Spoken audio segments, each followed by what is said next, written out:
Well, I'll just get started. My name is Stephanie Payrollo, and it is an honor to be here today. A lot of people think that negotiation skills are some kind of a magical superpower, like you're born with it at birth. It doesn't actually work that way.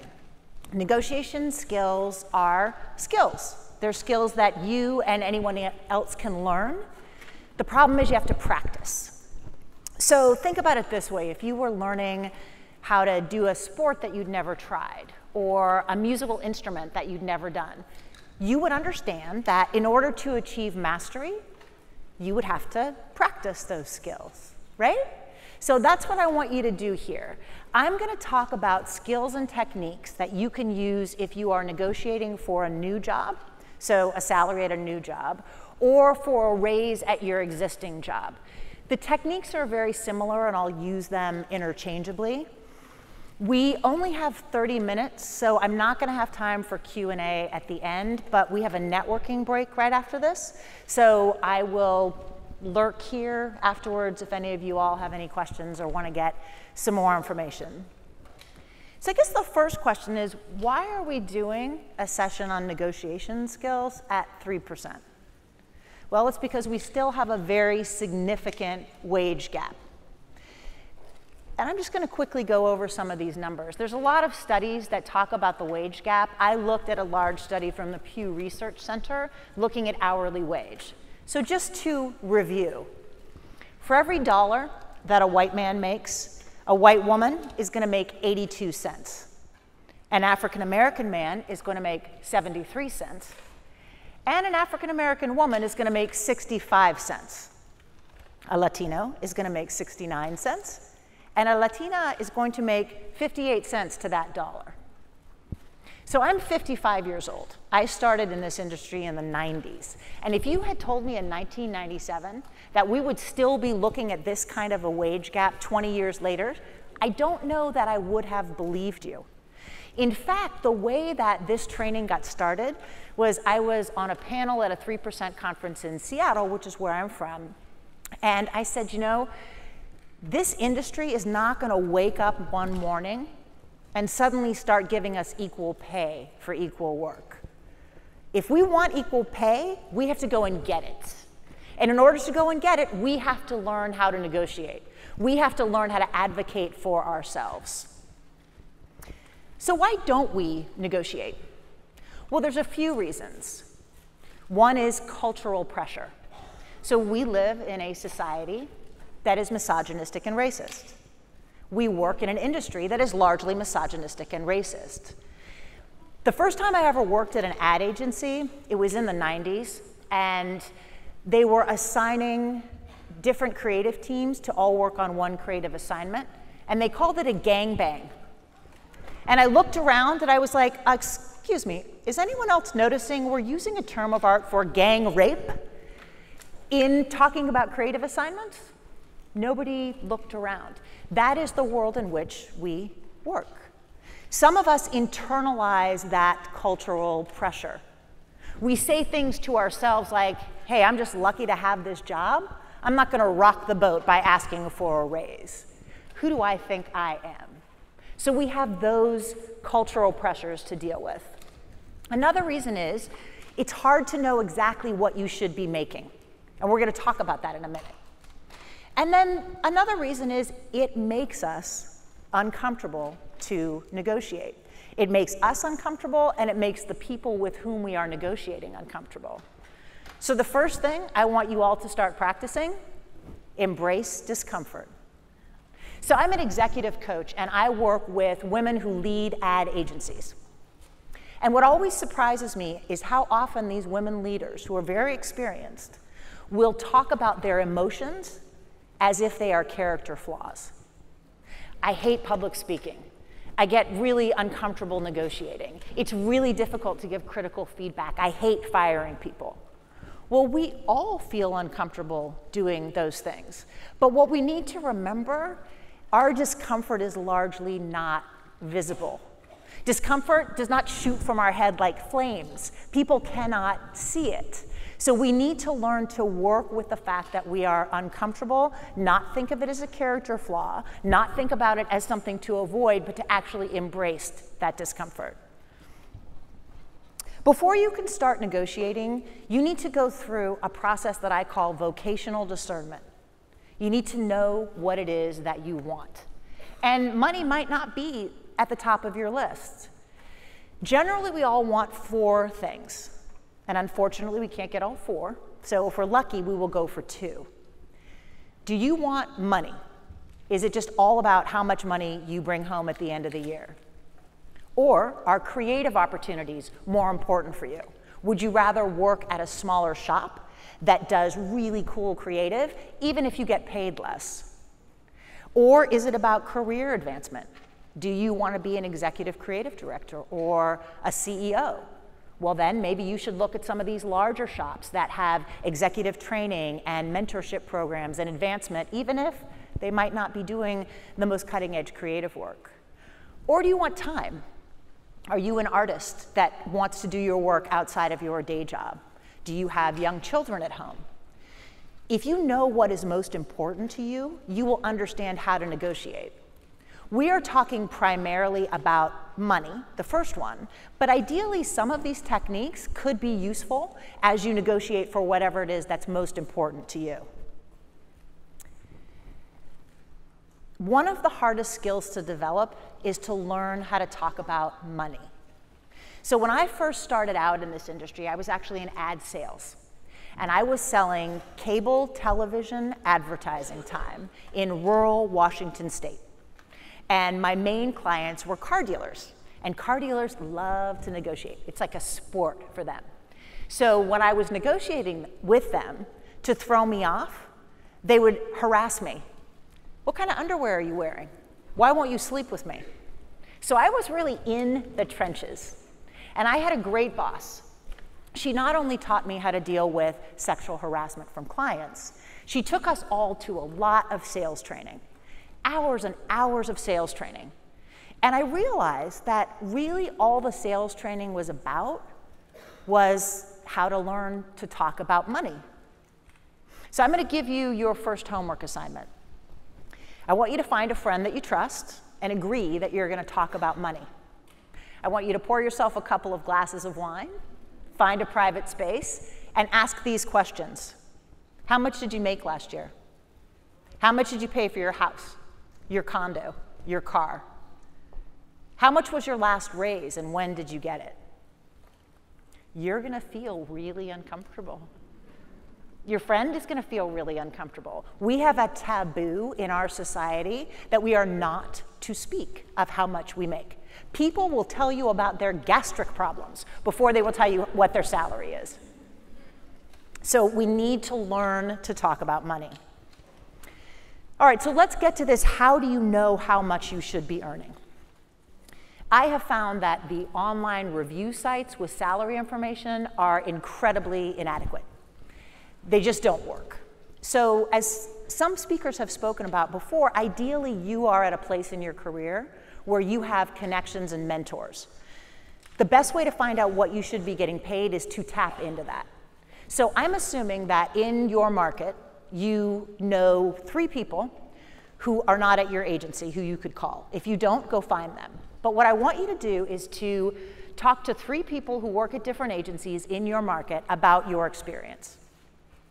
Let's say you are an art director with 3 years of experience working on a financial services account. Go to each one of those 3 people and say, how much would you pay an art director with 3 years of experience working in financial services? And they'll give you 3 numbers. Average those numbers or ranges, and that will give you a very good idea of what you should be getting paid. Because the challenge that I see is people either go too high or too low. Most of us go too low, but there are people that go too high. Someone with 2 years of experience at an agency who says, well, shoot, my roommate from college is making $60,000 more than I do. I should be making that salary. To which, of course, I want to point out, she's a software engineer at Amazon. Different deal. So you want to make sure to establish your credibility that you have a number that is real, not too high and not too low. Another way to think about how much you should be earning is to question a taboo. How many of you have been told never to discuss your salary at your workplace? Who does that serve?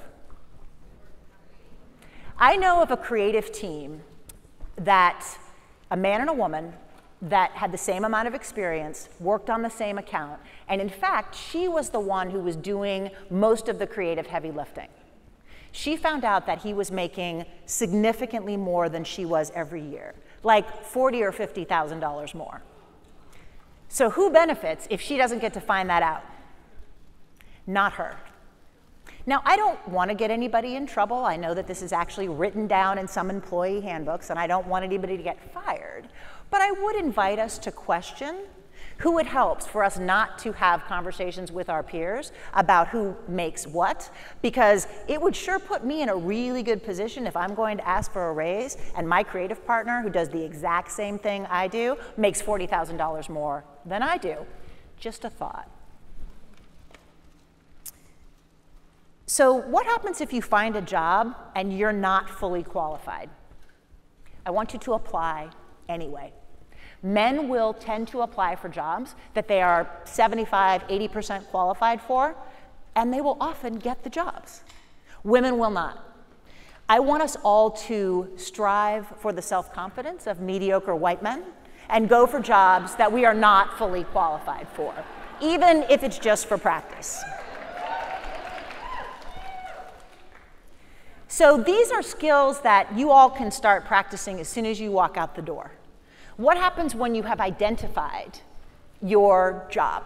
Either you're going for a raise or you are in the process of interviewing for a new position. What do you do to get ready? You need to know 3 numbers. I'm going to get a little wonky, so stay with me. The first number might surprise you. It is the total value of the benefits. Compensation is more than salary. It's any incentives like profit sharing or bonuses, and the value of the benefits. So you all need to do the math. This is a rookie mistake that I see people at the beginning of their careers make. They don't do the math. So let's say that there's 2 jobs. They're the same job. Agency 1 is offering $90,000 for that job. Agency 2 is only offering $85,000. A lot of people are going to just gravitate to Agency 1. But what if Agency 2 has a great benefits package? What if they have profit sharing and bonuses? What if they pay for your health insurance premiums and your family's health insurance premiums? They have a matching 401k, tuition reimbursement, health and wellness. You can be talking like a $10,000 difference. So I want all of you to think about compensation as a package. The second number that I need you to know is what I call your first ask. So this is the number when they say, how much do you want to make? This is the number that you give them. Think of it as the ceiling of your negotiation. Now, a lot of times jobs will talk about salaries in ranges. So a job will be offering 90 to 100. As a general rule, I want you to ask for more than the top of the range. There are nuances, there are exceptions, but I want you to practice. If the job says 90 to 100, I want you to come in and your first ask should be 105. The third number that I want you to know is what's called your walk away. Think of this as the floor. This is the minimum amount of money that you are going to take to do this job. And if you don't get that amount of money, then you are going to walk away, hence the name.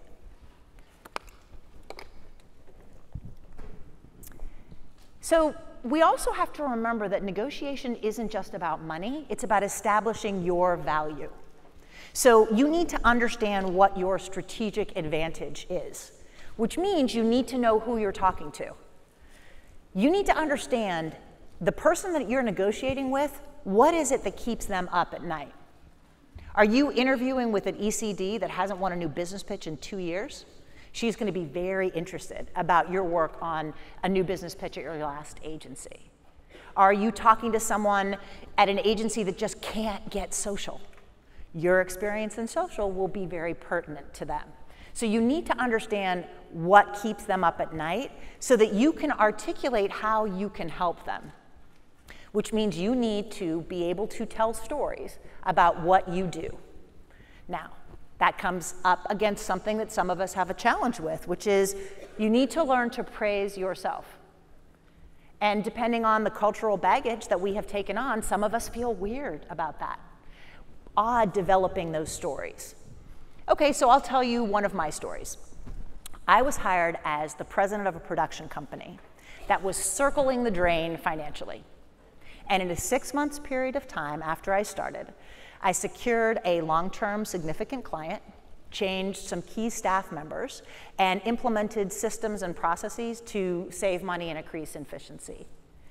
At the end of their fiscal year, they had the most profitable year, top and bottom line, that they'd had in the 10 years since they started.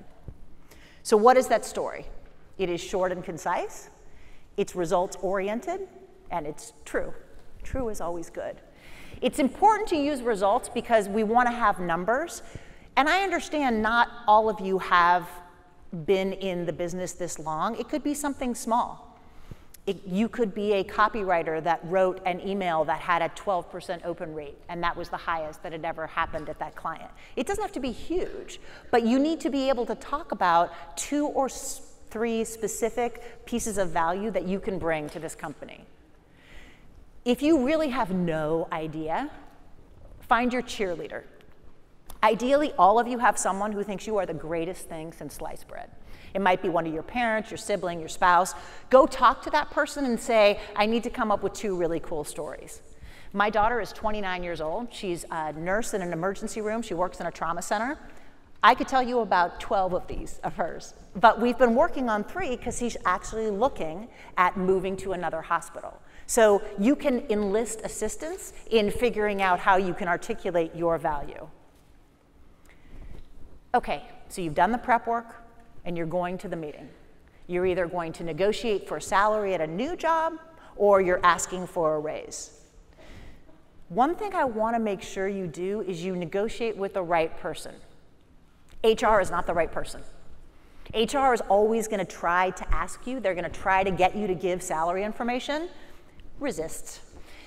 The person that you want to be negotiating with is the one who will hire you or approve the raise, and that's almost never someone in HR unless you work in HR. So when you get to the meeting with the right person and it's set up, before you walk in, I want you to take a minute and I want you to breathe. It's very stressful. If you have a spiritual practice, use it. If you pray, pray. If you meditate, meditate. If you set an intention, set an intention.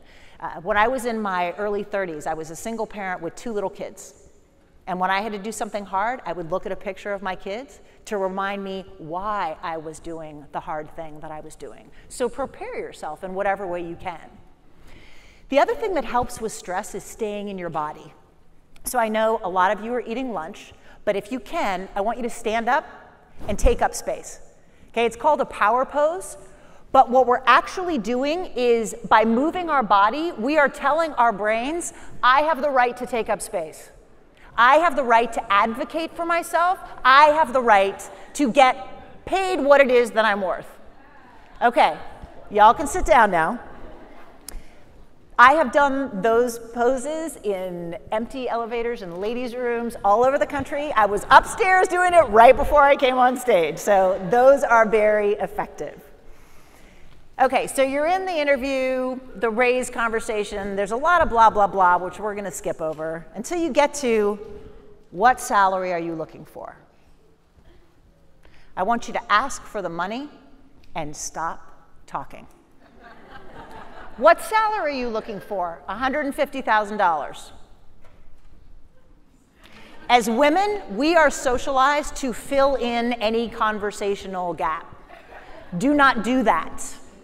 If you are, like me, a nervous talker who will talk a lot, do not do that.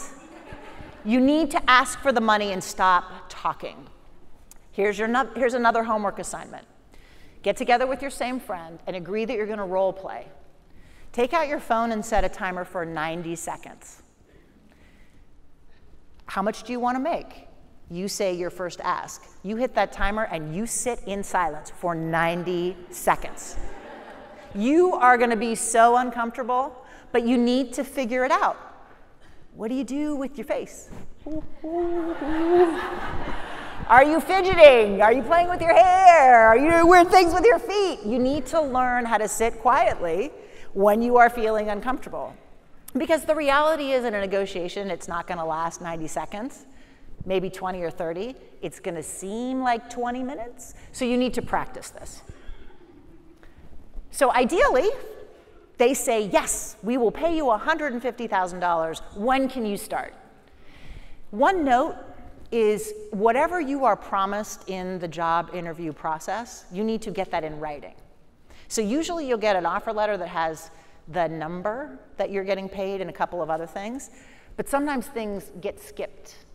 So if time is important to you and you apply for a job and they say, there's some travel, it's not more than 25%, get that in writing, because 6 months down the road, if you're on the road 3 weeks a month, you want to have something that you can refer back to. Because saying, well, I was told 25%, it's like, sorry, she doesn't work here anymore, and we need you to travel. So always make sure that when you get a job offer, everything is written down. But sometimes they don't say yes. So we're going to quickly review some common roadblocks and ways that you might want to deal with them. This comes up every time I do this talk. What do you do if they ask you that horrible question? Well, what do you make now?